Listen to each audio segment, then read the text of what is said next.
ये जो मंदिर की ट्रस्ट बनाई थी सारे इसमें ओबीसी नील है, राजपूत नील है, मुसलमान तो बेचारा हो ही नहीं सकता, दलित एक सांकेतिक तौर पर है, आदिवासी कोई है ही नहीं है। बेसिकली ब्राह्मण सभा है, ब्राह्मण बनिया सभा है, बस बिल्कुल आपके हिसाब से ये बेस्ट डकैत आपने बनाए हैं। जब राजनीति कभी भी धर्म को इस्तेमाल करती है सत्ता में आने के लिए जी, तो वो पहला धोखा शुरू होता है। जो राम मंदिर में हो रहा है, बहुत सारे गवाह सामने आ रहे हैं जो बता रहे हैं कि उन्होंने चांदी की सिल्लियां दान की, किसी ने ईंट दान की, किसी ने कागभूषुंडी दान किया। ये बड़े बड़े हैं प्रमुख जो बोलने की हिम्मत भी कर सकते हैं। अब इसमें वो बहुत सारे साधारण लोग शामिल नहीं है जो अपनी बिछिया छोटी सी रखाए होंगे, नाक की कोई चीज रखाए होंगे, कोई जितनी उनकी हैसियत हो, या जो आसाराम है, जो ये राम रहीम है, इसको रोज पैरोल यही सरकार तो देती है। कत्ल का मुकदमा उसमें सजा, रेप का मुकदमा सजा। तो ये समाज ये सब चीजें गल्प कर रहा है ना। जिन राज्यों को हम मॉडल कहते हैं, गुजरात मॉडल, इन्हीं 4 एथलीट्स का नाम बताइए गुजरात के जो नेशनल लेवल पे हो, इंटरनेशनल छोड़ दिए।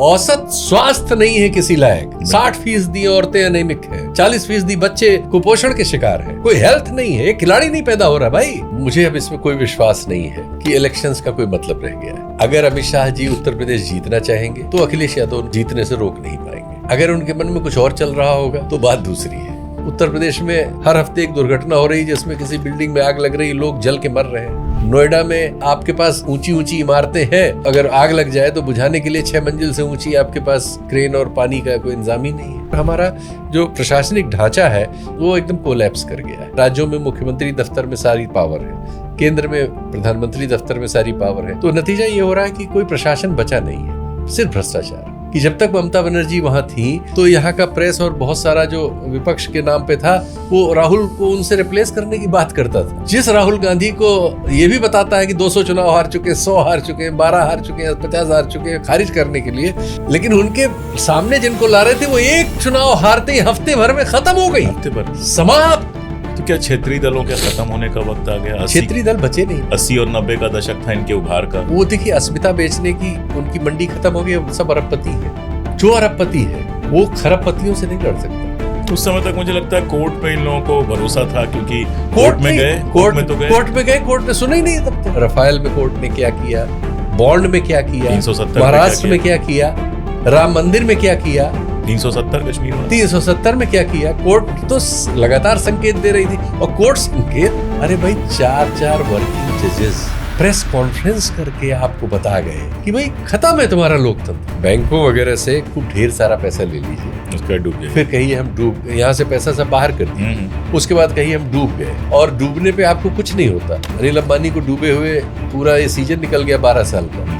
सीबीआई भी उनकी जांच कर रही है, ईडी भी जांच कर रही है। अभी मैंने कभी नहीं देखा कि वो आधे घंटे भी कहीं बैठाया गया। और राहुल गांधी की पार्टी की अपनी प्रॉपर्टी इधर से उधर 2 कंपनियों में जाने में वो 55 घंटे तो राहुल गांधी बैठाए गए थे, सोनिया गांधी भी बुला ली गई थी। हमारा तो उद्योगपति जो है ये चोरी के पैसे से बना हुआ है। ये भी जान, क्योंकि इन्होंने कोई खोज तो की नहीं है कि एप्पल फोन बनाया हो जो सारी दुनिया में बिक रहा हो, जिसकी वजह से अमेजन जैसा बिजनेस मॉडल बनाया हो कि वो कैलिफोर्निया में बैठ के और हमारे गांव में सप्लाई कर देता है। यहाँ एक ही मॉडल था, नेता को पटाओ। नेता अगर मुख्यमंत्री है तो प्रदेश लुटवा देगा, प्रधानमंत्री है तो देश लुटवा देगा।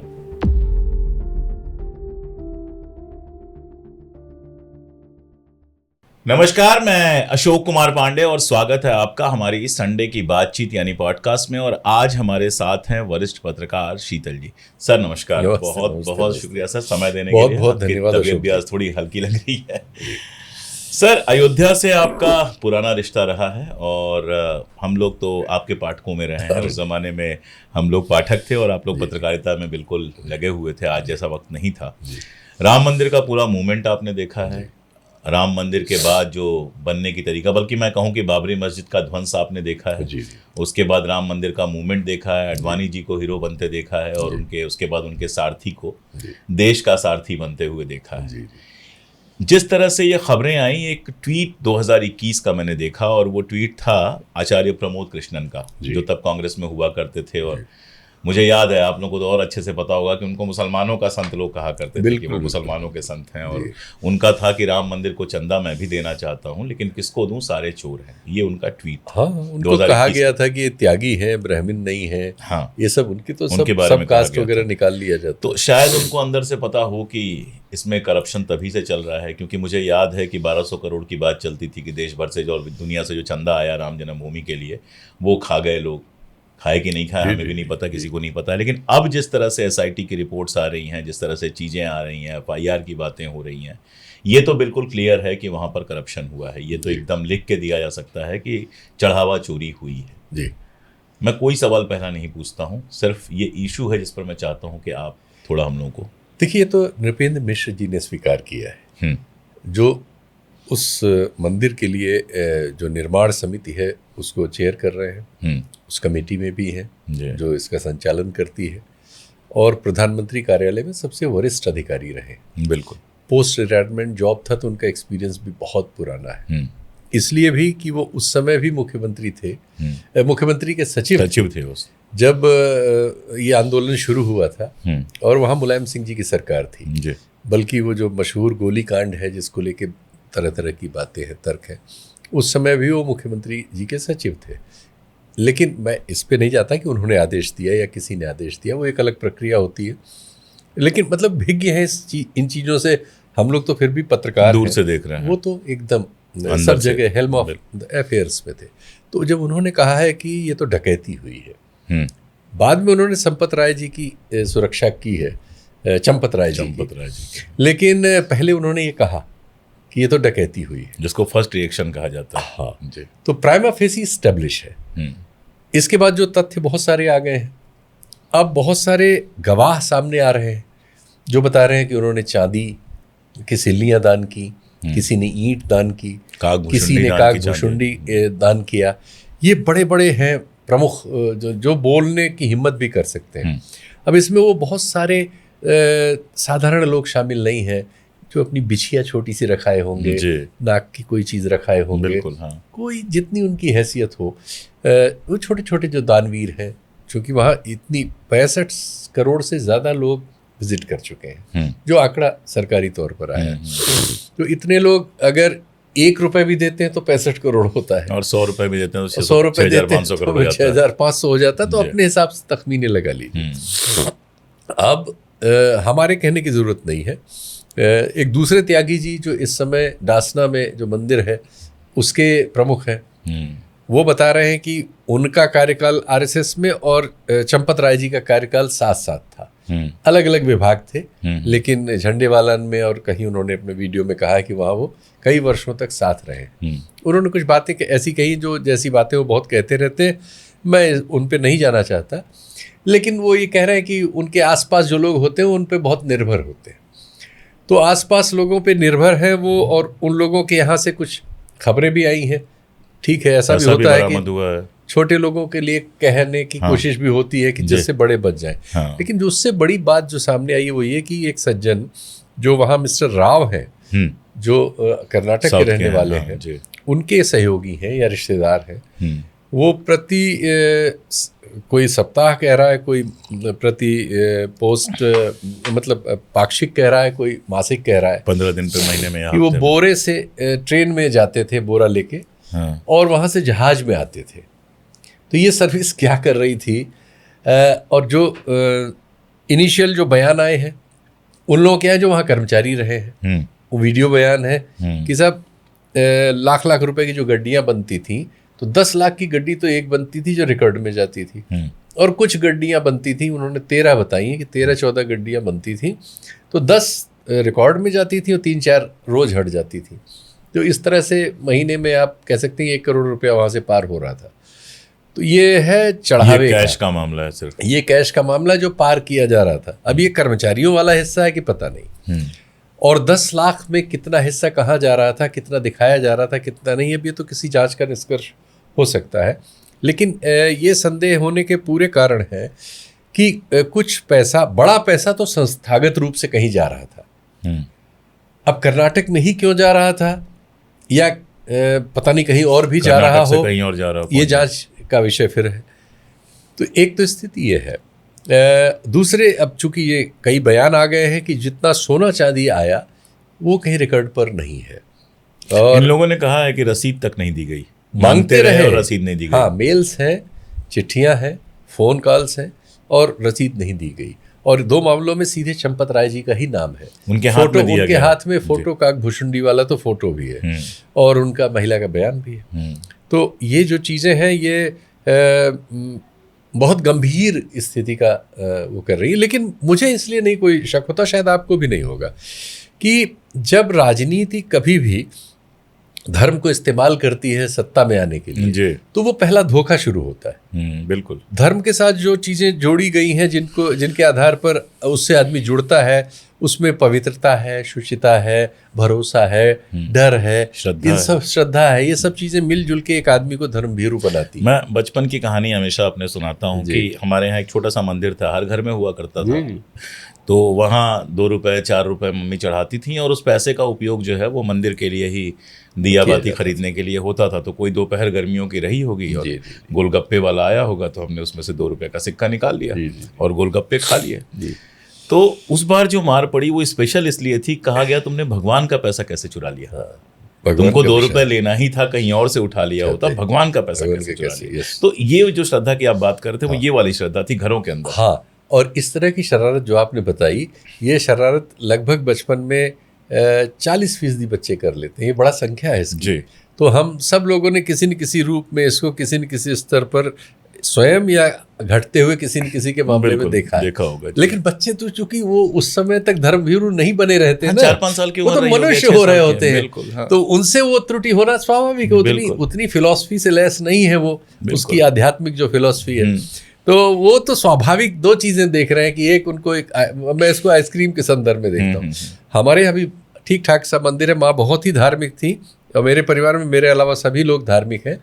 मैं नहीं हो पाया, नेशनल हो गया। और अभी भी हैं वो सब लोग। मेरी पत्नी बहुत धार्मिक है, तो ये सब लोग अपना मैक्सिमम समय उस आस्था और उसमें करते हैं। और ये लोग कई बार मंदिर के दर्शन कराए हैं, और वहाँ जाके सबने कुछ न कुछ चढ़ाया ही होगा। मुझे किसी ने बताया नहीं, मैंने किसी से पूछा नहीं, अपना अपना तर्क है। लेकिन निश्चित तौर पर अब वो सब के सब बहुत क्यूरियस है। वो सारे लोग जो मेरे इर्द गिर्द हैं, जो ये समझते हैं कि ये कुछ दूसरी तरह के आदमी, छोड़िए इनको, छोड़ दिया है। लेकिन अब वो हमसे ही ये विश्वास कर पा रहे हैं कि वो फ़ोन करके या मैसेज लिख के पूछ रहे हैं कि भैया जैसे एक मेरा चचेरा भाई है, फोर्सेज में है लोग कई, तो सही में ले लिया है इन लोगों ने। भरोसा करना मुश्किल है, उनको अब इन पर भरोसा नहीं रहा। बिल्कुल। वो जिस पर धार्मिक भरोसा नहीं करते थे, उन्हें अब इस पर ये भरोसा कि अगर ये कहेंगे तो शायद उसमें कुछ बात होगी। ये जो नुकसान किया है इन्होंने, और यह धर्म हमेशा करता है, हर जगह करता है, और एक दूसरे को आपने एक रिट्वीट किया था, पत्रकार है जो कि भाजपा के करीबी माने जाते हैं। हाँ। उन्होंने लिखा था कि मेरे पास एक विश्व हिंदू परिषद के नेता, इधर वो बड़ी खूबसूरत पोस्ट लिख रहे हैं। हाँ। अभी मैं उनको लिखने वाला था आपके यहाँ बैठ के, चौगांवकर साहब उन्होंने जामुन पे कुछ लिखा है जी। तो मैंने लिखा इधर आप बहुत ही मनुष्यत्व को प्राप्त करते हुए मुझे दिख रहा है। तो बहुत अच्छे, उनका जो लॉजिक था कि विश्व हिंदू परिषद के एक नेता ने उनको फोन किया कि अंदर ही बात रह जाए। तो मैंने कहा मतलब वो ये छुपाते नहीं कि वो राष्ट्रीय स्वयंसेवक संघ से जुड़े रहे हैं और उसको एक आदर्श तौर पर लेते रहे, पर ये चीजें उनको भी दुखी कर रही। वही। हाँ। तो ये इसका असर जो होगा, देखिए यूपी में अगले साल चुनाव होना है, और अखिलेश जी ने सबसे पहले ये मुद्दा उठाया, उनके पूर्व सांसद ने उठाया, पवन पांडे जी ने किसी ने उठाया, उसके बाद उन्होंने उठाया, और ये तो उसको मुद्दा बनाएंगे, पूरी तरह से मुद्दा बनाएंगे। और खबर ये आई है कि श्रद्धालु नहीं जा रहे हैं, लेकिन चढ़ावा 10% रह गया। तो क्या लग रहा है आपको यूपी के इलेक्शन में इसका, क्योंकि अजीब सा सवाल है ये, लेकिन हमारे यहाँ सब कुछ उसी तय होता है, तो पूछना पड़ेगा। देखिए, इलेक्शंस तो अब मुझे अब इसमें कोई विश्वास नहीं है कि इलेक्शंस का कोई मतलब रह गया है। अगर अमित शाह जी उत्तर प्रदेश जीतना चाहेंगे तो अखिलेश यादव उनको जीतने से रोक नहीं पाएंगे। अगर उनके मन में कुछ और चल रहा होगा तो बात दूसरी है। अब कोई इलेक्शन नहीं इन लोगों से जीत सकता भारत में फिलहाल। इसके विरुद्ध जो लोकतांत्रिक संस्थाएं पूरी तरह से जो नष्ट हो गई हैं, अगर देश नहीं उठ के खड़ा होगा तो हमने जो आज़ादी 47 में पाई, और हमने फिर संविधान बना लिया, और फिर चुनाव हम कराने लगे, और हमने एक लोकतंत्र का 78 साल तक परीक्षण किया, उसमें विकास किया बहुत सारा। बहुत सारे दल बने हमारे यहाँ राज्यों में, केंद्र में, सब जगह, और उन लोगों ने लोकतंत्र को इस्तेमाल किया, इस तरह से कह सकते हैं। लेकिन अब हम वहाँ पहुँच गए जहाँ से अब कोई जगह बची नहीं है, क्योंकि 93%, 92-93% आपके जो सांसद हैं करोड़पति हैं। देश के 70% लोग लगभग भिखारी हैं। 50% के आसपास, बल्कि नहीं ज़्यादा उससे, 100 करोड़ लोग हमारे, ये तो फिक्की ने जो अध्ययन कराया था उसके अनुसार है, उनकी कोई परचेजिंग पावर नहीं है। बेसिक चीज़ें 82 करोड़ लोगों को आप 5 किलो अन्न देते हैं तब वो जिंदा है। तो इस तरह के समाज में, और हमारे यहाँ $350 अरबपति है, तो एक और फोर्ब्स की लिस्ट है, और एक और वो दूसरी लिस्ट भी है जो दुनिया में सबसे ज्यादा गरीबों की संख्या भारत में है। बिल्कुल।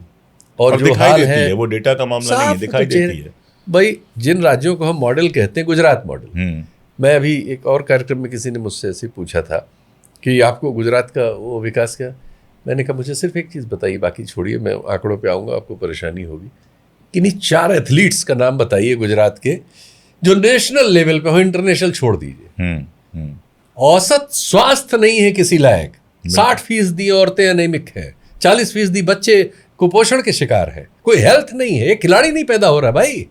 चपरासी की नौकरी निकली थी और वो जो लाइन लगी थी उसका वीडियो वायरल हुआ था।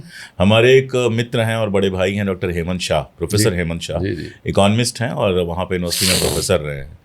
वो लगातार गुजरात पर लिखते हैं, आंकड़ों के साथ लिखते हैं, और जो गुजरात के शिक्षा की और स्वास्थ्य की स्थिति बताते हैं। और मैं रहा हूँ वहाँ पर 4 साल, मैंने अपनी पहली नौकरी वहीं की है, तो वो साफ दिखाई देती है।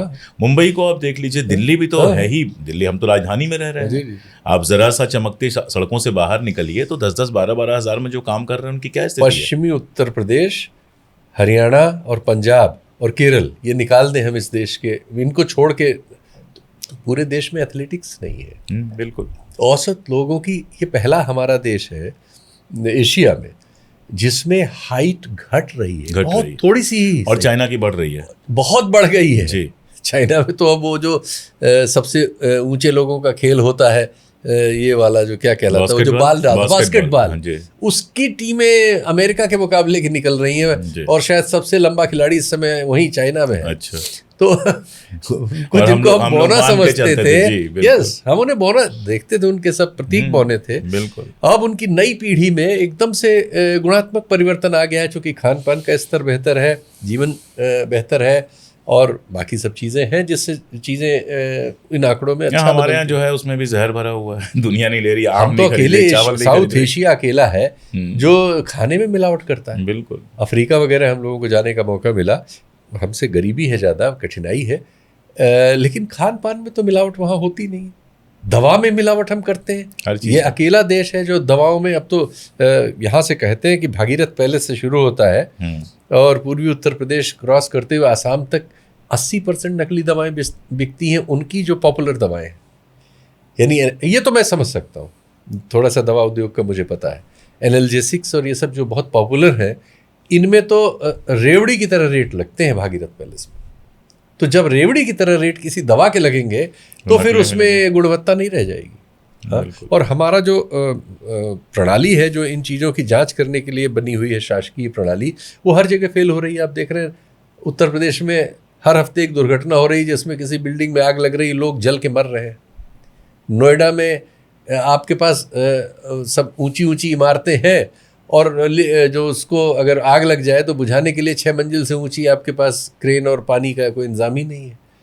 तो हमने अपने लिए बहुत सारी व्यवस्थाएं ऐसी कर ली हैं जो अव्यवस्थाओं को ही जन्म दे रही हैं, और हमारा जो प्रशासनिक ढांचा है उसका काम वो एकदम कोलैप्स कर गया है।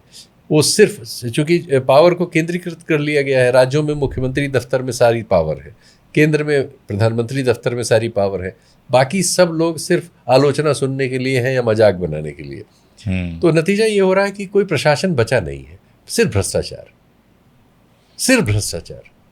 नहीं, सच में मतलब 2000 हम लोग याद करें तो 2014 का पूरा चुनाव जो हुआ था, जिससे एक तरह से हम कह सकते हैं व्यवस्था परिवर्तन हुआ था, वो सिर्फ सत्ता परिवर्तन नहीं हुआ था, वो भ्रष्टाचार के मुद्दे पे लड़ा गया था। सबसे बड़ा मुद्दा लोकपाल, भ्रष्टाचार, ये सब इतना ज्यादा था, सारे टीवी चैनल, और हम लोग भी नहीं छोड़ रहे थे उस समय, हम लोग भी सवाल पूछ रहे थे और जबरदस्त सवाल पूछ रहे थे। नहीं, हम इसको स्वीकार करते हैं। कई बार उन्होंने, दुबे जी ने और मैंने ये बात कही है कि बिल्कुल हम लोग उसके शिकार हुए। अन्ना आंदोलन का तो मैं शिकार नहीं था, उसको मैं फ्रॉड मानता था, बहुत अच्छी बात है। लेकिन साथ में मैं ये भी कह रहा था कि यूपीए की सरकार भ्रष्ट है, इसमें भ्रष्टाचार बढ़ रहा है, ये भी बात मैं कह रहा था। हाँ, तो वो वही वक्त था कि जिसमें अब ये भी कहना ठीक नहीं होगा कि भ्रष्टाचार नहीं था, ये भी नहीं कह सकते, एकदम था। तो जाहिर है कि थोड़ा सा हाइपरबोल उसमें था। हाँ। और एक झूठ खड़ा किया गया था जिसमें कम से कम मनमोहन सिंह खुद तो जिम्मेदार नहीं थे ना, उनके इर्द गिर्द के लोग, लेकिन सरकार में बहुत सारे लोग थे जो बहुत सी चीज़ों के लिए जिम्मेदार हमेशा रहे हैं। वो धारा चली आ रही थी जी, और अब वो धारा इतनी बड़ी है कि अब हम कहने की हालत में वही धारा है, वही महासागर है। मतलब 2014 वो में महासागर में बदल जिस देश ने 2014 में करप्शन के मुद्दे पर चुनाव लड़ा, ना खाऊंगा ना खाने दूंगा, वहां जिस तरह का करप्शन दिख रहा है, हम यूपी पे लौटेंगे अभी, लेकिन ये मुद्दा बड़ा है। जिस तरह का करप्शन दिख रहा है, मोहन यादव वाला जो मामला आया, अब ये भी बड़ा आश्चर्यजनक है कि अखिलेश जी आगे आके कह दें कि नहीं, मोहन यादव है, उसके लिए किया गया। भाई, मोहन यादव के बरक्स जो शिवराज सिंह चौहान थे, वो भी कोई ब्राह्मण तो थे नहीं, वो भी ओबीसी थे। नहीं, ये तो बहुत दुर्भाग्यपूर्ण है कि ये जो हमारे यहाँ सामाजिक न्याय की राजनीति हुई। सामाजिक न्याय बहुत ज़रूरी सवाल है हमारे समाज का। हम सब साथ खड़े हुए हमेशा। जातियों के विभक्त होने से एक बहुत बड़े समाज को बहुत ज़्यादा तकलीफ है। उनके साथ अनवरत अन्याय है। उनके साथ न्याय करने के जितने फैसले हुए कोई लागू नहीं हो पाए। आज तक जो रिजर्वेशन सबसे पहले दलितों को दिया गया कहीं कंप्लीट नहीं है। सब सच है, लेकिन इसके साथ ये भी सच है कि जितने पहचान के आंदोलन इसकी छत्र छाया में नीचे से उभरे, वो जाके फिर मंडी में सेल पे लग गए और उन्होंने इस आंदोलन को नष्ट करने में सबसे ज़्यादा भूमिका निभाई। इस तरह के जितने 17 इससे पैदा हुए सब करोड़पति हैं, तो वो इस करोड़पति जमात में, तो इसलिए वो भाजपा से बाहर जा नहीं सकते। वो ममता बनर्जी की पार्टी की तरह है कि जब तक ममता बनर्जी वहाँ थी तो यहाँ का प्रेस और बहुत सारा जो विपक्ष के नाम पे था वो राहुल को उनसे रिप्लेस करने की बात करता था। वही बीजेपी को और जिस राहुल गांधी को ये भी बताता है कि 200 चुनाव हार चुके, 100 हार चुके, 12 हार चुके, 50 हार चुके, खारिज करने के लिए उसके खिलाफ ये सब तर्क देता है। वो बहुत सी होंगी कमियां भी, लेकिन उनके सामने जिनको ला रहे थे वो एक चुनाव हारते ही हफ्ते भर में खत्म हो गई। हफ्ते भर में बिल्कुल समाप्त। पार्टी बचेगी कि नहीं अभी तो खत्म हो गई, खत्म है मामला। और मैं आपको बता रहा हूं, बिहार में भी लगभग हो चुका है। उत्तर प्रदेश, अगर अमित शाह नहीं चाहेंगे, फिर मैं रिपीट कर रहा हूं, तो उत्तर प्रदेश में भी वही सब हो जाएगा जो कुछ हम दूसरी जगह देखते हुए आ रहे हैं। ओम प्रकाश राजभर का जो बयान था वो सब वहीं पहुंच रहे हैं, सब चीजें वहीं पहुंच रही। तो क्या क्षेत्रीय दलों के खत्म होने का वक्त आ गया? क्षेत्रीय दल बचे नहीं ना। 80 और 90 का दशक था इनके उभार का। वो देखिए, अस्मिता बेचने की उनकी मंडी खत्म हो गई, सब अरबपति है। जो अरबपति है वो खरबपतियों से नहीं लड़ सकता। कई खरबपतियों से। हाँ, वो खरब क्या, कई नहीं, अब तो 2 ही 3 है। नहीं, उनके पास कई खरब हैं, एक आध खरब नहीं है। तो खरब से भी ऊपर वाला है। उसकी रक्षा में उसे शहीद होना, उसे शहीद होना तो उसकी पॉलिटिक्स शहीद हो जाएगी। ममता बनर्जी के भी जाने में वो खुद सूती साड़ी पहने रही, चप्पल पहन के घूमती रही, भतीजे और सबको उन्होंने लगा दिया था। बताइए, 7 साल 8 साल आईपैक को हायर करना। आप वो लिस्ट आपने देखी ही थी जो बॉन्ड वाली थी, उसमें सेकंड नेम ममता बनर्जी की पार्टी का। 1500 करोड़ आपको कोई क्यों दे रहा है भाई, बंगाल जैसे राज्य में? वो भी एक जुआ खिलाने वाली मद्रास की कंपनी। मद्रास की कंपनी बंगाल में पैसा दे रही है। मैंने भी ये सवाल पूछा था कि आखिर ये है क्या, और यही वजह थी कि इलेक्टोरल बॉन्ड पे ज्यादा बहस हुई नहीं, क्योंकि सबके कब गले तक फंसे हुए थे, सबके फंसे हुए थे, सिवाय कम्युनिस्ट पार्टियों के सबने पैसा लिया हुआ था। तो वो तो सच्चाई है, वर्गीय सच्चाई है। तो ऐसे लोग अब इस दौर में, अब तो क्योंकि अब पूरी लड़ाई फिर वैसे ही होनी है जैसी लड़ाई आज़ादी के समय लड़ी गई। चीज़ें वहाँ इंस्टीट्यूशन के कोलैप्स के बाद अब कोई और रास्ता क्या है? वो राहुल गांधी इस मामले में ठीक कह रहा है। आजकल राहुल गांधी के बारे में जो हम लोगों के बयान कुछ अफर्मेटिव आ जाते हैं, उसकी वजह है कि उसने इशू सही पकड़े और वो समय पे वो बातें कहने की हिम्मत कर रहा है जिन बातों को बल्कि और पहले कहा जाना चाहिए था। 2023 में मार्च में वो फैसला आया सुप्रीम कोर्ट का, और उसके 2 महीने के भीतर सरकार ने कानून बदल के कानून बना के और चुनाव आयुक्तों की नियुक्ति के लिए सब मनमाना कर लिया, और आप कहीं बोले ही नहीं। तो अब आप 27 में सोच रहे हैं जीत जाएंगे। उस समय तक मुझे लगता है कोर्ट में इन लोगों को भरोसा था, क्योंकि कोर्ट में गए, कोर्ट में गए, कोर्ट ने सुना ही नहीं तब तक। हाँ, तो ये शायद ना सोचा होगा कि कोर्ट का ये हाल हो जाएगा। कोर्ट को राफेल में कोर्ट ने क्या किया, बॉन्ड में क्या किया, 370 महाराष्ट्र में क्या किया, राम मंदिर में क्या किया, 370 कश्मीर वाला, 370 में क्या किया। कोर्ट तो लगातार संकेत दे रही थी, और कोर्ट संकेत, अरे भाई 4 वर्किंग जजेस प्रेस कॉन्फ्रेंस करके आपको बता गए, फिर भी आपकी समझ में नहीं। ऐसा तो हिस्ट्री में कहा हुआ था, वर्किंग सुप्रीम कोर्ट जजेस, लास्ट जजेस देवर, कि भाई खत्म है तुम्हारा लोकतंत्र। फिर भी आप गलतफहमी में रहे, नहीं मैं मुख्यमंत्री बन जाऊंगा, फिर 50,000 करोड़ कमा ये भी एक वाला मामला है कि मुझे लगता है कि क्षेत्रीय दलों की एक समस्या ये है कि अपने स्टेट के मुख्यमंत्री बनने के अलावा उनको कोई मतलब नहीं है राष्ट्रीय स्तर पर राजनीति का, अंतर्राष्ट्रीय स्तर पर राजनीति का, संविधान का, और बाकी सारी चीज़ें जो आप बात करते हैं या राहुल गांधी बात करते हैं। आपने जो कहा, जो मैं राहुल गांधी के बारे में पॉजिटिव हूँ, शायद इसीलिए हूँ कि इलेक्टोरली जो भी हो, हालांकि 100 सीटें जीते हैं तो इलेक्टोरली भी इतना बुरा नहीं माना जाएगा, इस माहौल में जीते हैं, लेकिन सबके बावजूद ही हैज़ अ नेशनल थिंकिंग। कम से कम वो राष्ट्रीय स्तर पे सोचते हैं, आर्थिक नीतियों के बारे में सोचते हैं, सांप्रदायिकता पे राष्ट्रीय लेवल पे सोचते हैं, इंटरनेशनली हम लोग बात करेंगे जिस तरह से आप पेरिया बने हैं उस पर सोचते हैं। इसके अलावा जो ममता बनर्जी से लेके बाकी सारे लोग हैं, सबके लिए सम्मान है, किसी से मेरी क्या दुश्मनी हो सकती है, लेकिन इनके पास वो वाली सोच नहीं है। और इसीलिए शायद होता है कि आपको मोहन यादव आते ही ये समझ में नहीं आता है कि वो भारतीय जनता पार्टी के मुख्यमंत्री हैं। ये भी हो सकता है कि बीजेपी के अंदर का खेल हो, कोई बड़ी बात नहीं है, लेकिन बावजूद उसके हैं तो वो बीजेपी के, वो ख्याल नहीं आता, आपको जाति ख्याल आती है। एक्चुअली ये जो क्षेत्रीय दलों का पूरा पिछले 30 साल का ये सब है, पहले ये शुरुआत वहीं से गड़बड़ हुई जब लोहिया वगैरह ने नेहरू विरोध शुरू किया था, और कांग्रेस के विरोध करने के लिए कांग्रेसिज्म जो था, सबसे हाथ मिलाने का जो उनका, उन्हीं ने तो हाँ, ये रास्ते तो इन्हीं लोगों ने बनाए। बिल्कुल बिल्कुल। और वो जेपी तक आते आते वो फिर शैतान से हाथ मिलाने वगैरह वाले तर्क आए, और उस सब की सीढ़ी पे चढ़ के ही जो राइट विंग आज देश में है, बिल्कुल उन्हीं के कंधों पे चढ़ के आया, कहते हैं वो उन्होंने, और उसमें बहुत बार उसमें लेफ्ट भी फंसा। हाँ, कम से कम एक तरफ लेफ्ट, एक तरफ राइट, दोनों, और बीच में इस तरह के अपॉर्चुनिस्ट। तो जो अपॉर्चुनिस्ट पॉलिटिक्स थी, उसने धीरे धीरे विचार की राजनीति को निगल के शौचालय में बहा दिया, फ्लश कर दिया, और वो प्रधानता ये हो गई सत्ता। शायद लोहिया जी ने लास्ट में कहा भी था कि राजनीतिक सफलता ही हर चीज का जवाब है, अपॉर्चुनिज्म। हाँ, तो ये तो फिर वही है। तो जब राजनीतिक सफलता की परिभाषा आपके लिए क्या है? अब उनके लिए गद्दी पे पहुंचना। तो जब आप, ये सारे क्षेत्रीय दल जो हैं इसी पे आ गए कि किसी तरह चुनाव हमें जीतना है। तो जब किसी तरह में आए तो आपने वो सारी गड़बड़ियां की जो बाद में आपके गले के फंदे बनी, और समाज में आपकी तार्किकता खत्म हो गई। उससे उबरने के लिए आपने जाति और धर्म दोनों का इस्तेमाल किया।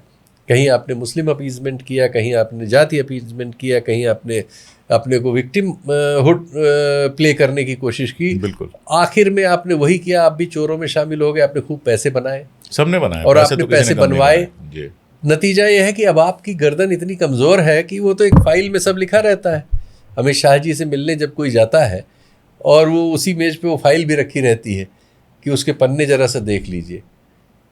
तो इनमें से कोई आधा घंटा भी कैसे लगेगा किसी पार्टी का न टूटने में? तो इन पे हम कोई भरोसा करेंगे? एक बार पुराने समाजवादी नेता ने मुझसे कहा था कि जिसके अकाउंट में 5 लाख रुपए से ज्यादा है वो बीजेपी से नहीं लड़ सकता। चलिए, ये तो खैर ठीक कहा उसने, लेकिन 5 लाख 10 लाख की बात नहीं है, बात वही है। अब वो छोटे शहर के छोटे नेता हैं तो वो 5 लाख तक सोच पाए। ये तो बिना 5 के भी बंद कर सकते हैं, लोगों को किया है इन्होंने बंद। लेकिन वो लोग, कई लोग लड़े भी हैं। लड़ सकते हैं, वो लड़ सकते हैं, वो लड़ सकते हैं, लेकिन जिसने चुरा भी लिया है वो नहीं लड़ सकता। ठीक बात है। और जब हमारे पास 93% चोर आ गए हैं संसद में, भाई इस देश में करोड़पति वही बन सकता है जो गलत प्रतीकों को इस्तेमाल करे। नॉर्मल, हम लोग नॉर्मल देश नहीं है। ठीक है। उद्योगपति और अरबपति तो वही बन सकता है जो सरकार के साथ देश को लूट सके। और हमने कोई चीज इन्वेंट तो की नहीं है ना, कुछ नहीं। हर चीज हम इंपोर्ट करते हैं, बिजनेस मॉडल भी हम इंपोर्ट करते हैं। असेंबल इन इंडिया, हाँ, ना मेक इन इंडिया है ना मेड इन इंडिया, हम assemble in India. Assemble in India, और असेंबली में सरकार और प्राइवेट दोनों शामिल हैं, दोनों मिलके इस देश को असेंबल कर दे रहे हैं। और उससे खरबपति सब बन गए हैं। एसेट्स जो पब्लिक के हैं वो हमने औने पौने दाम पे दे दिए। 70,000-75,000 करोड़ रुपए बैंकों का बकाया करके जेपी ग्रुप डूब रहा है। हमारे ये भी स्टाइल है, बैंकों वगैरह से खूब ढेर सारा पैसा ले लीजिए, उसका डूब जाएगा, फिर कहिए हम डूब, यहाँ से पैसा सब बाहर कर दीजिए, उसके बाद कहिए हम डूब गए, और डूबने पे आपको कुछ नहीं होता। अनिल अंबानी को डूबे हुए पूरा ये सीजन निकल गया 12 साल का, 1.25 लाख करोड़ उनके साथ भारतीय बैंकों का बीमा का सब डूब गया। उनके लाइफ 50,000 करोड़ तो उनका एक ही चीज में डूब गया, वो जो आरकॉम नाम का उनका ग्रुप था, उसमें स्टेट बैंक का शायद 12-13 हजार करोड़ था, और 450 करोड़ में वो पीरामल को चला गया, उनके बड़े भाई के समधी को। सेम ग्रुप, सेम एसेट्स, उसमें 12-15 हजार करोड़ के एसेट रहे होंगे, 12,000 करोड़ के, लेकिन उसमें कम से कम 25-30 हजार करोड़ तो पहले उन्होंने पार कर दिया होगा, और वो कह गया डूब गया। उनको आधे घंटे, सीबीआई भी उनकी जांच कर रही है, ईडी भी जांच कर रही है, अभी मैंने कभी नहीं देखा कि वो आधे घंटे भी कहीं बैठाया गया, सवाल ही नहीं उठता। और राहुल गांधी की पार्टी की अपनी प्रॉपर्टी इधर से उधर 2 कंपनियों में जाने में वो 55 घंटे तो राहुल गांधी बैठाए गए थे, सोनिया गांधी भी बुला ली गई थी, और वो जो उनका सन इन लॉ है वो तो खैर छोटा मोटा कारोबार करता है, उसको तो जितना, अगर वो कोर्ट से स्टे ना होता तो कब का अंदर होता। तो सब रॉबर्ट वाड्रा की बात कर रहे हैं जी, सब हुआ इन लोगों का। तो हम अजीब दौर में हैं। और ये संदेशरा को देख लीजिए, हम लोगों को सबको स्टोरी हटानी पड़ी, नोटिस आ गया। संदेशरा साहब ने 14,000 करोड़ यहाँ के बैंकों से पार किए, और 2017 में वो जहाज पे बैठे फुर्र हो गए, वहाँ नाइजीरिया में जाके उतरे, और फिर यहाँ से सब वारंट निकले, सीबीआई, FBI, सारे अखबारों में खबर, यहाँ वहाँ संदेशरा लेके भाग गए। बहुत सारे लोग उस समय 15, 16, 17 में भाग रहे थे। वो एक अजब दौर था। उसके बाद 5 साल के भीतर उन्होंने सुप्रीम कोर्ट से एक विजय हासिल कर ली, और 5,000 करोड़ के आसपास उन्होंने लौटाए। इस बीच जब सीबीआई, ईडी उनको ढूंढ रही थी, वो भारत की कंपनियों को नाइजीरिया से तेल बेच रहे थे। वाह। और हम तेल खरीद रहे थे उनसे, और सीबीआई और ईडी उनको ढूंढ भी रही थी। अब समझ लीजिए कि कौन कौन कहाँ कहाँ क्या कर रहा होगा।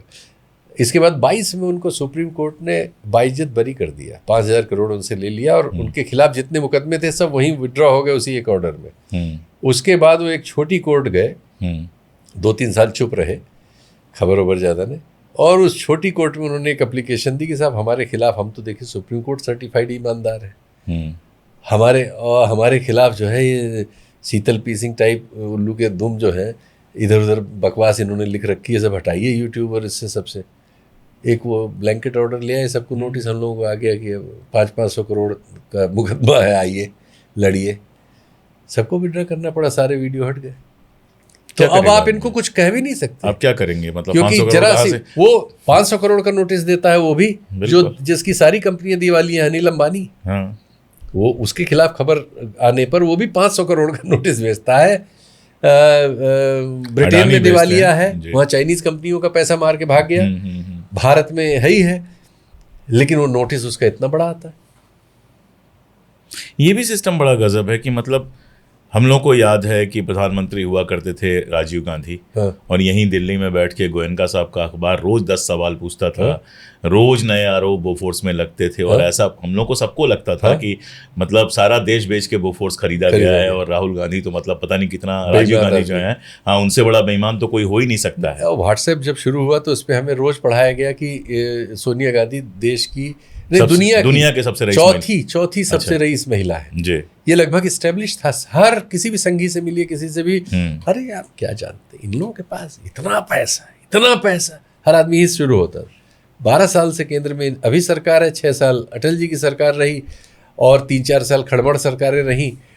इसके पहले 3 साल वो भी सरकार रह चुकी जनता पार्टी की। तो ऑलमोस्ट एक 27-28 साल विपक्ष के तौर पर यहाँ सरकारें रही। 28 साल में सोनिया गांधी के पास 10 करोड़ का भी, 15 करोड़ का भी विदेश में, स्वदेश में कहीं कुछ हमारे सामने आया नहीं। बिल्कुल।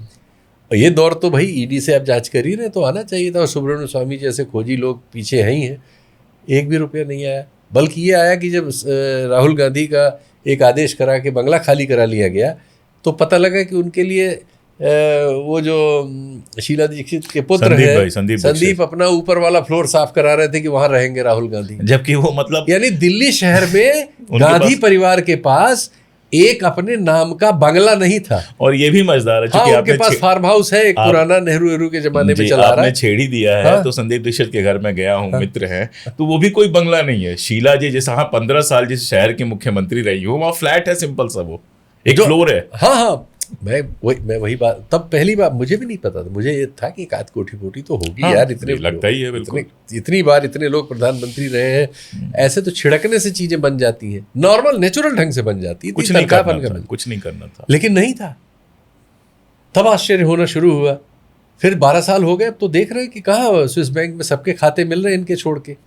ये क्यों हो रहा है? राहुल गांधी का नहीं था, मैं ये नहीं कह रहा हूँ कि गांधी से बंगला लिया, मैं नहीं कह रहा हूँ कि कांग्रेसी ईमानदार रहे। मैं कई कांग्रेसियों को जानता हूँ, खरबपति है, चोर है, बेईमान है, सर उनमें से ज्यादातर चले गए। बहुतों को मैं जानता हूँ, बहुत से हैं जो कुछ नहीं करेंगे, वो लोग, उनके सबके पैसे वैसे अडानी वडानी के यहाँ लगे हुए हैं। हमारा तो उद्योगपति जो है ये चोरी के पैसे से बना हुआ है। एक ये भी जान लीजिए, हमारे उद्योगपतियों के यहाँ चाहे जेपी ग्रुप रहा हो, कौन था ये, यहाँ के सारे नॉर्थ के जो मुख्यमंत्री थे, ये सब अपना पैसा इसके यहाँ पार्क करते थे। मैं खूब अच्छी तरह से जानता हूँ कि जब बेनी प्रसाद वर्मा स्टील मिनिस्टर बने थे, तो इनका एक लड़का है, वो मिलने वहाँ जाता था। उसके पहले के जो मंत्री थे वीरभद्र सिंह साहब, जो नहीं है, कहा जाता था कि उनका पैसा भी उसी के यहाँ पार्क है, वो काफी वहाँ आता जाता था। तो उसने बेनी प्रसाद के यहाँ भी लगड़ी मारी थी, जो कि माना जाता था स्टील मिनिस्ट्री में बहुत पैसा आता है, तो पैसा रखेंगे कहाँ, तो हमारे यहाँ लगा दीजिए। तो हमारे यहाँ की जो कथित ये सफल उद्योग, सहारा के बारे में था ही कि उसमें उत्तर प्रदेश के सारे राजनेताओं का और उत्तर भारत के तमाम नेताओं का पैसा है। बहुत सारे लोग, मैनेजर अमर सिंह जैसे, इसी सब के लिए ख्यात रहे, करते ही थे। तो हमारे ये जो कथित उद्योग विकसित हुए, चूंकि इन्होंने कोई खोज तो की नहीं है कि एप्पल फोन बनाया हो जो सारी दुनिया में बिक रहा हो, जिसकी वजह से अमेजन जैसा बिजनेस मॉडल बनाया हो कि वो कैलिफोर्निया में बैठ के और हमारे गाँव में सप्लाई कर देता है। यहाँ तो ऐसा कुछ हुआ नहीं। यहाँ एक ही मॉडल था, नेता को पटाओ, नेता अगर मुख्यमंत्री है तो प्रदेश लुटवा देगा, प्रधानमंत्री है तो देश लुटवा देगा, तुम खरबपति बन जाओगे, फोर्ब्स लिस्ट में आ जाओगे, ऊपर नीचे हो जाओगे। यही है हमारे यहाँ सारे, किसी खोज से, किसी वजह से नहीं ये बने हैं। ये सिर्फ एक ही खोज इनकी है कि इन्होंने वो खोज लिया कि ये आदमी रेस का घोड़ा है, नंबर 1 जा रहा है, इस पे इन्वेस्ट करो और कल फिर इसके साथ इस देश पे इंतजाम कर लो। यही सच्चाई। तो मैं लौट के फिर यूपी पे बार बार चलूंगा, आइए, आपका भी स्टेट है, हमारा भी स्टेट है। स्वागत। अभी अगर यूपी की राजनीति को आप देखिए, अभी तुरंत की राजनीति को देखिए, तो अखिलेश ने लोकसभा लड़ा है जी। अब आप कहेंगे कि शाह चाहते थे इसलिए जीत गया, लेकिन जो सामने है, मैं उसके रिजल्ट की बात कर रहा हूं। 24 का एक चुनाव ऐसा था जब ये अपनी मतलब जो प्रणाली है चुनाव जीतने की, उस पर काम कर रहे थे। अच्छा, उसको परफेक्शन करने के लेवल पे नहीं पहुंचे थे, उस पे काम कर रहे थे। और 24 के चुनाव का जो नतीजा आया वो अंतिम नतीजा था। उसके तुरंत बाद फिर उन्होंने चीज़ें बदल ली, और महाराष्ट्र से ही आप देख रहे हैं कि चुनाव के नतीजे फिर बदलना शुरू हुए, और अब फिर कहीं कोई किसी को गुंजाइश नहीं मिल रही। अब वो उस स्टेज में है कि वो जो लूप होल्स थे, जिन्होंने 240 सीट विपक्ष के खाते में 232-33 दे दी और 240 में इनको रोक दिया, वो अब संभव नहीं है। अब उसमें बहुत तरह की भूमिकाएं हैं, वो सब उन्होंने, वो लूप होल्स अपने ठीक कर लिए।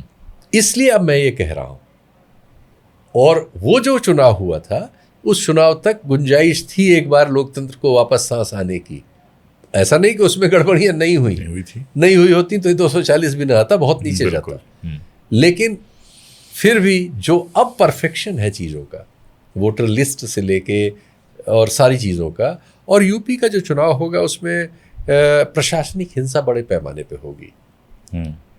और चूंकि अब जो चुनाव आयोग है वहाँ किसी किस्म की कोई नैतिकता नहीं है, चाहे वो अब के मुख्यमंत्री बंगाल के हों या आसाम के। देखिए, उन लोगों ने खुलेआम कम्युनल भाषण दिए, सीधे कहा मुसलमानों का हमें वोट नहीं चाहिए, मुसलमानों से हमें ये नहीं चाहिए, मुसलमानों का हम ये करेंगे।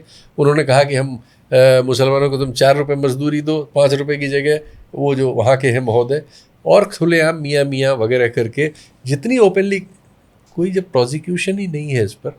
यही तो कह रहे हैं वो जो पुराने चुनाव आयुक्त हैं, जो हमारे कुरैशी साहब, कि भाई अगर स्कॉट फ्री रहेगा तो फिर तब कोई क्या चुनाव लड़ेगा।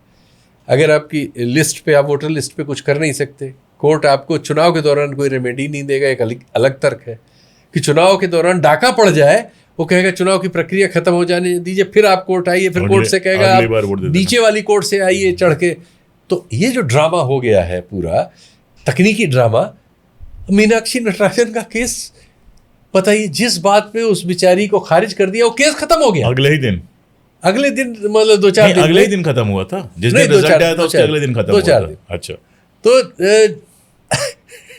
और उसमें केस उस पे नहीं है भाई,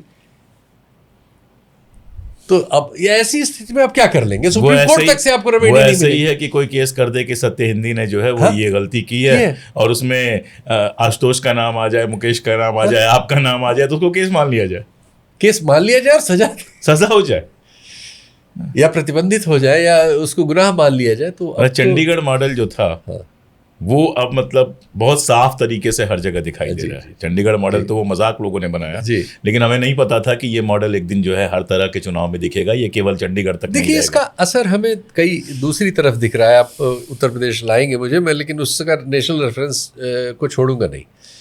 नेशनल रेफरेंस ये है कि जो हमारे यहाँ का उद्योगपति है, ये वित्त मंत्राणी जी ने खुद कहा है इसी महीने भर में ही कि हमारे दौर में कारपोरेट्स ने करीब 30% के आसपास उनकी वृद्धि हुई है, तो उनकी प्रॉफिट्स 30% के आसपास रेगुलर रहे हैं। हमने इनको मौका दिया, लेकिन ये इन्वेस्टमेंट हमारे यहाँ वापस 10% भी नहीं कर रहे हैं।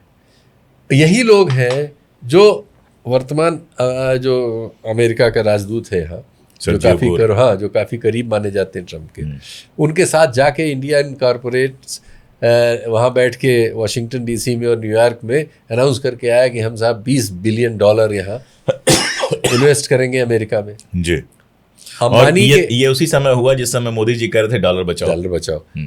अंबानी जी की ओर से ट्रंप ने अनाउंस किया कि अंबानी हमारे देश में सबसे बड़ी $300 बिलियन इन्वेस्ट करने आ रहा है। हालांकि वो हाइपरबोल था, ये रिफाइनरीज 15-20 बिलियन में ही लगती हैं, 300 बिलियन की कोई नहीं होती, और न इतना उनके पास सरप्लस ही था। लेकिन उसने कहा, यानी कुछ तो था, और अंबानी ने उसको डिनाई नहीं किया। बिल्कुल। तो अंबानी वहाँ 20 बिलियन तो लगाने ही जा रहे हैं। अडानी साहब फंसे हुए हैं, उससे बचने के लिए 15 बिलियन का वो अनाउंस करके आए हैं। तो यानी करीब 50 बिलियन, 50 खरब रुपए, 60, हाँ 20 और 15, हाँ, तो इतने रुपए हमारे सेठ लोग यहाँ कमा के पिछले 12 साल में यहाँ नहीं लगा के अमेरिका में लगाने का अनाउंसमेंट करके आए। फिर एफडीआई क्यों आएगा? तो क्यों, जब यहाँ वाला जा रहा है तो एफडीआई क्या करने को आएगा? इसीलिए 3 साल से एफडीआई सूखता चला जा रहा है, एफआईआई निकल के भाग रहा है। अब तो पिछले 2 महीनों से उन्होंने बैलेंस माइनस कर दिया है।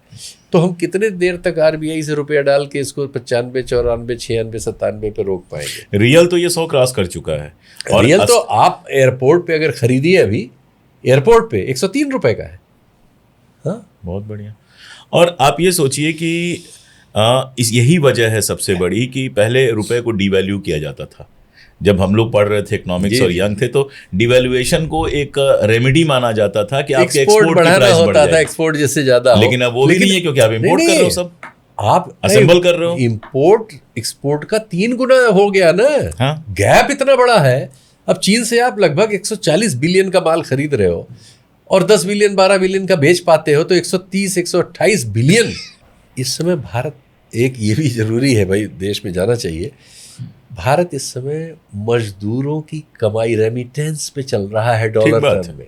140 बिलियन बेचारे कमा के दे रहे हैं, जहां बम गिर रहा है वो गिर रहा है। और इतनी, अभी मैं मॉस्को गया तो पूरी फ्लाइट में भारतीय अगर 100 बैठे थे तो उसमें 95 मजदूर थे। हाँ, ये हकीकत है। 2 लाख जा चुके हैं वहां और 10 लाख की उनकी डिमांड है। अभी हमारे ड्राइवर साहब छुट्टी, इजराइल, रूस, जितने भी वार टर्न और इस तरह के एरिया हैं, वहाँ सब हम इन गरीबों को भेज रहे हैं, और ये वहाँ बहुत ही कठिनाइयों में अपने परिवार के लिए मनी ऑर्डर भेज रहे हैं। और ये पूरी इकोनॉमी हमारी इस समय उसको डॉलर, ये बेचारे मजदूर कमा के दे रहे हैं, जिनकी हालत वो है। जो अभी वहाँ से एक खबर आई है पश्चिम उत्तर प्रदेश से कि एक मिल में उनको किस तरह से 2 साल से बंधक बना के रखा गया था। कूड़े मारना। आप बताइए कानून कायदा कहाँ है कि उनको 2 साल से बंधक बनाया हुआ था, चेन में बांधा जाता था, कोड़े मारे जाते थे, बैल से पीटा जाता था, कुत्ते छोड़े जाते थे, और उनको वो रोटी खिलाई जाती थी चोकर की, नमक के साथ। ये सब हम कहानियों में सुनते थे। तो बहुत टफ पोजीशन। देख, कई बार ये नहीं लगता है कि मजबूत शासक की जो बात की गई, तो मजबूत के नाम पे मजबूर मिला कि नहीं, वो तो हम करेंगे ही बात। वो मजबूती कहीं दिखती नहीं है सिवाय इसके कि आपके खिलाफ जो बोल रहा है उसके खिलाफ कार्रवाई हो जाए। मजबूत शासक का जो तर्क है वो नागरिकों के खिलाफ जाता है। शासक मजबूत नहीं होता। वो हम देख रहे हैं अंतर्राष्ट्रीय मंचों पे बार बार, जब हम चीन के बारे में, अमेरिका के बारे में, हमारे शासक में जो यहाँ बहुत मजबूत बताया जाता है, उसकी जबान तालू से चिपकी रहती है, उसकी कोई हिम्मत ही नहीं है। लेकिन वो अपने घरेलू नागरिकों के मामलों में वो क्रूर होता है, दमनकारी होता है, अलोकतांत्रिक होता है और बहुत सारे मामलों में तानाशाह ही होता है वो। और किसी भी लोकतंत्र के लिए पीपुल एम्पावर होने चाहिए, लीडर नहीं। ये उल्टा होना चाहिए। लीडर को सेंसिटिव होना चाहिए। लीडर को सेंसिटिव और सुनने वाला होना चाहिए। बिल्कुल। और ना कर पाए तो उसे ब्रिटेन की तरह, जैसे वहाँ पिछले 3-4 सालों में 7-8 प्रधानमंत्री हटे हैं, या 5-6, 5 साल में 5 से, हाँ, तो वो होना चाहिए। डेमोक्रेसी ये होती है। डेमोक्रेसी लदने और एकदम पकड़ के बैठ जाने का नाम नहीं है। रिस्पॉन्सिबल होने का नाम है, जवाबदेह होने का। यहाँ तो सेलिब्रेट किया जाएगा, वहाँ 5 साल में 8 हो गए, हमारे यहाँ देखिए 1 ही टिके हुए। इसको ये सेलिब्रेशन की चीज मानी जाती है। इसलिए कि हमने आरटीआई छीन लिया पब्लिक से, उसको ऑलमोस्ट खत्म कर दिया, पीएमएलए लाद दिया, उस पर यूएपीए लाद दिया, सुनवाई की कोई जगह ही नहीं है किसी की। बहुत सारे सेक्शंस के लिए तो कोई वैसे ही जगह नहीं है। हमारे समाज में जो पुरानी हायरार्की जाति की चली आ रही है उसका भयानक असर है। पूरा मीडिया तो अपर कास्ट नहीं बनाया ना। बिल्कुल। जुडिशरी अपर कास्ट नहीं बनाई है। अपर कास्ट ही है क्या? हाँ, मतलब देखा जाए तो है ही। बिल्कुल। ये जो मंदिर की ट्रस्ट बनाई थी, सारे इसमें ओबीसी नील है, राजपूत नील है, मुसलमान तो बेचारा हो ही नहीं सकता, दलित एक सांकेतिक तौर पर है, आदिवासी कोई है ही नहीं है। बेसिकली ब्राह्मण सभा है, ब्राह्मण बनिया सभा है बस। ब्राह्मण बनिया सभा ने ये बनाया तो बेस्ट है ना आपके। बिल्कुल, आपके हिसाब से बेस्ट है। बेस्ट डकैत आपने बनाए हैं। कोई एक मॉडल है। एक यूनिवर्सिटी को आप गाली देते हो, जेएनयू को, जहां से कुछ पढ़े लिखे लोग निकल आते हैं, तुम्हारा विदेश मंत्रालय और फाइनेंस मिनिस्ट्री में सजाने के लिए रखा हुआ है। वो तो वर्स्ट प्रोडक्ट इतने दिन। विदेश मंत्रालय को तो नहीं कहूंगा, लेकिन इकोनॉमी में तो वर्स्ट प्रोडक्ट है। विदेश मंत्रालय, मैं सबके बावजूद विदेश मंत्री जी जयशंकर साहब जो है उनको वर्स्ट नहीं कह सकता। वो बहुत इंटेलेक्चुअल आदमी है, उनको काम कितना करने दिया जा रहा है वो एक अलग मामला। लेकिन निर्मला जी की, सर आपको एक बयान याद दिलाता हूँ। आई एम रियली सॉरी आपके सामने बोल रहा हूँ, लेकिन एक बयान याद दिलाता हूँ। ये जो अपने कांग्रेस वाले हैं जो मोदी जी की तारीफ करते रहते हैं, शशि थरूर साहब, इन्होंने पूछा था संसद के अंदर कि FIIs FDIs हमारे यहाँ से जा रहे हैं, FPIs हमारे यहाँ से जा रहे हैं। तो निर्मला जी हमारी जो वित्त मंत्री हैं वो कहती हैं कि वो आए या जाए, दे कैन कम और गो। हमारे अपने इन्वेस्टर्स इतने हैं कि हमें उनकी चिंता नहीं है। इससे ज्यादा मूर्खतापूर्ण बात क्या हो सकती है? आप इसके लिए मुझे सजा दे सकते हैं? क्या हो सकती है? नहीं आप नहीं, मैं बिल्कुल जो देते हैं। मेरा सिर्फ ये कहना था कि अल्टीमेटली आप उनको इस जिस भी योग्यता पे आके इस सरकार के लिए शोभा बढ़ाने के लिए, अंग्रेजी में बोलते हैं, अच्छा बोलते हैं, वो तो है ही कम से कम। तो ये है आपका, तो ये क्या है? ये सब कर क्या रहे हैं आप? इससे पहले एक यूनिवर्सिटी की खबर आई थी, 4 करोड़ की ग्रांट ली गई थी, क्या नाम, गाय के मूत्र से कैंसर का इलाज करने की खोज करने के लिए।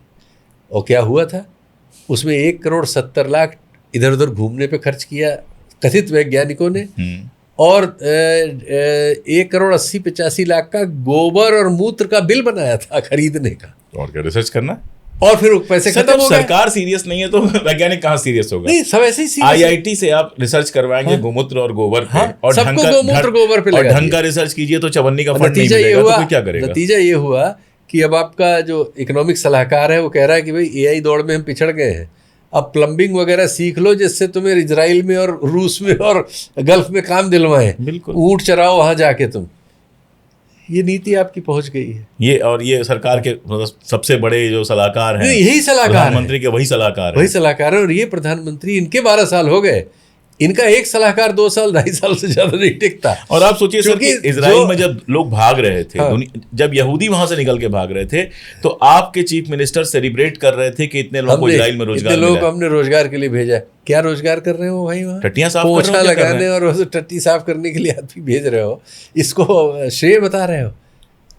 तो यही है, हम दुनिया ये पूरी इकोनॉमी हमारी $140 बिलियन हमारे मजदूर कमा के ला रहे हैं, और हमारा लक्ष्य है, हमारे देश वालों का लक्ष्य $200 बिलियन मजदूरों की कमाई कर से देंगे, कमाने का है, कर देंगे। और उसमें फिर हम 8,000-9,000 करोड़ का जहाज खरीदेंगे, मॉन्ट ब्लैक पेन लगाएंगे, 6 बार कपड़े बदलेंगे, और किसी एक विदेशी को पकड़ के वो लेके, और कैमरामैन अपने ले आके, और एनआई से वो जिसमें टेलीप्रॉम्प्टर हटा के फोटो लगा के भारतीय जनमानस में जारी कर देंगे। दुनिया में हमारा, उंगली करके क्या हम समझा रहे दुनिया हैं। में हमारा जलवा चल रहा है और मौका लगेगा। दुनिया में जलवा वाला तो सर टूटा है, बहुत बुरी तरह मैं सोशल मीडिया और लोगों को भी देख रहा हूँ, बहुत बुरी तरह से, बहुत बुरी तरह से टूटा। I agree. खासतौर पे ट्रंप ने, और जिस तरह की चीजें लगातार हुई, इसके लिए ट्रंप को साधुवाद।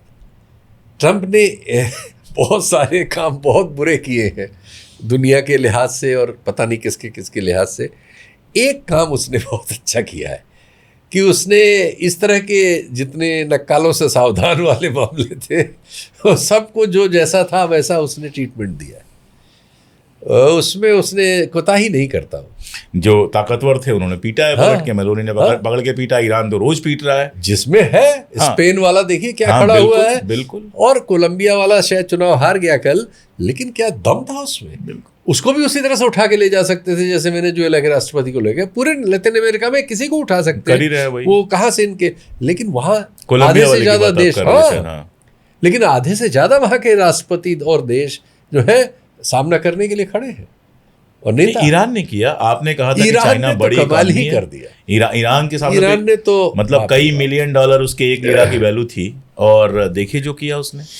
ईरान ने तो खैर कमाल ही। ट्रम्प से पर्शियन में डॉक्यूमेंट साइन करवा लिया, पर्शियन में करा लिया। इस युद्ध को वहां से ले, हम जब युद्ध शुरू हुआ तो क्या था, ईरान पे सैंक्शन लगे हुए थे, उसके सारे पैसे विदेशी बैंकों में फ्रीज थे, उसको जो है मतलब उसकी लीडरशिप वगैरह सबको उड़ा देने के और ये सब दादागिरी की बातें थी।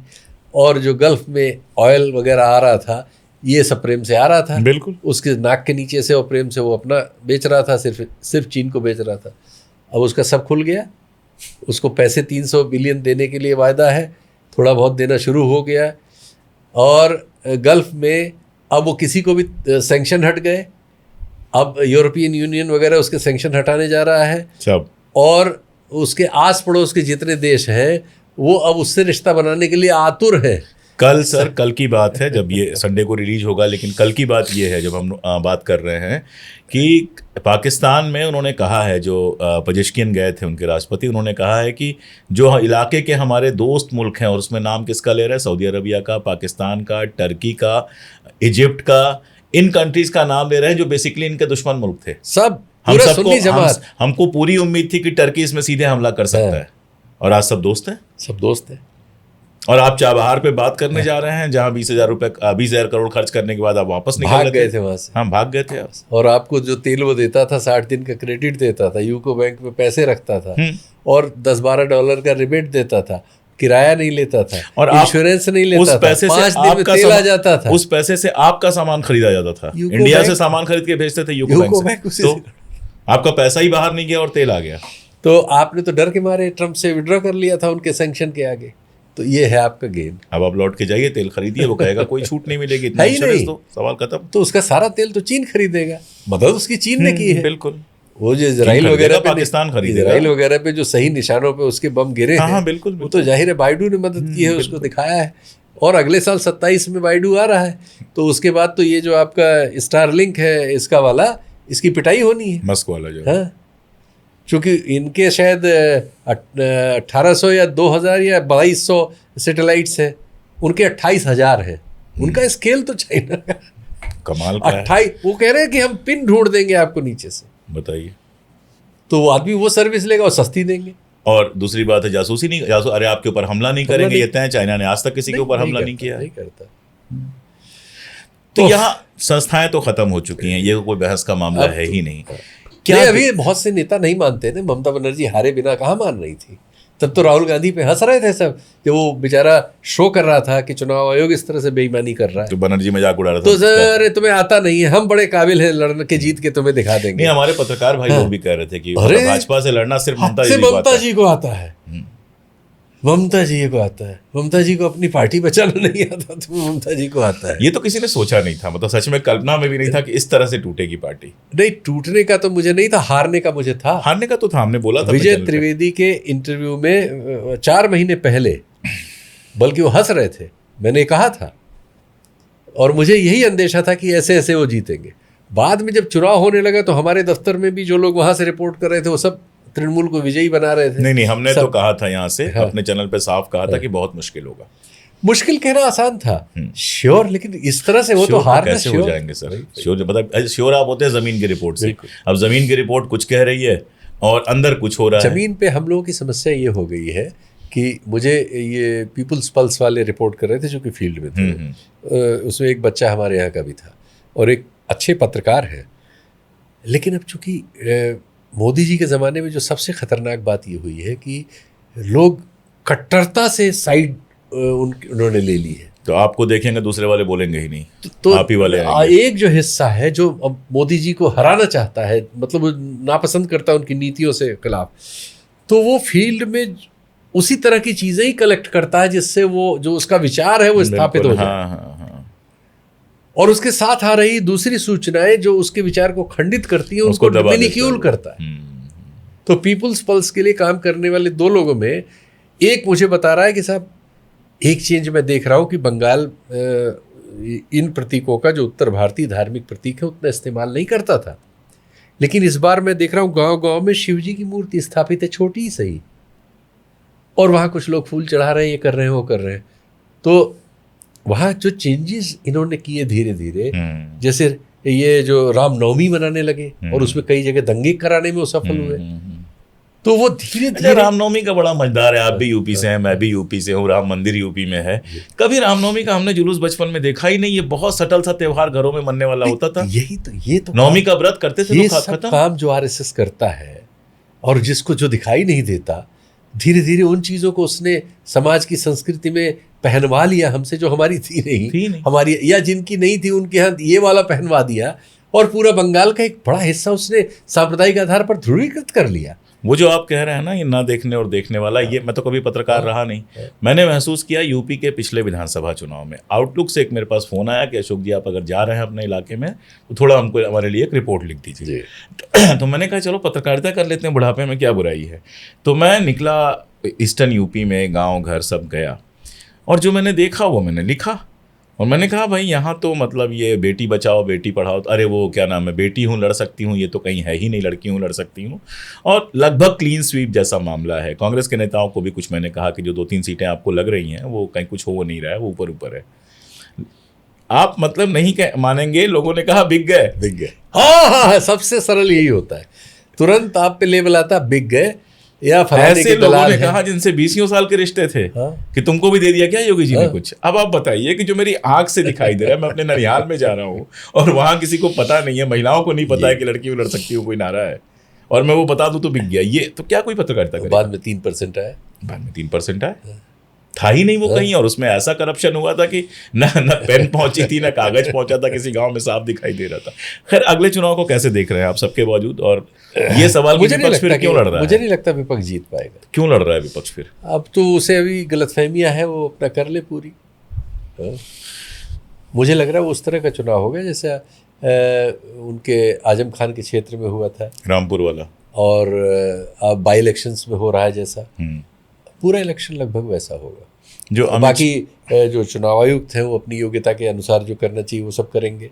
जो प्रशासनिक अधिकारी जहाँ जहाँ होंगे 10-15 हज़ार वोट का तो वैसे कोहनी मार के जिता देंगे विधानसभा में, इतना बहुत होता है। वो सब कुछ हो जाएगा, पूरी तरह से डकैती डाल, SDM, DM, CDO, BDO सबको, थानेदार सबको चुनाव जिताने पे लगा लेंगे वो, जैसे वो जिला पंचायत वगैरह का होता है।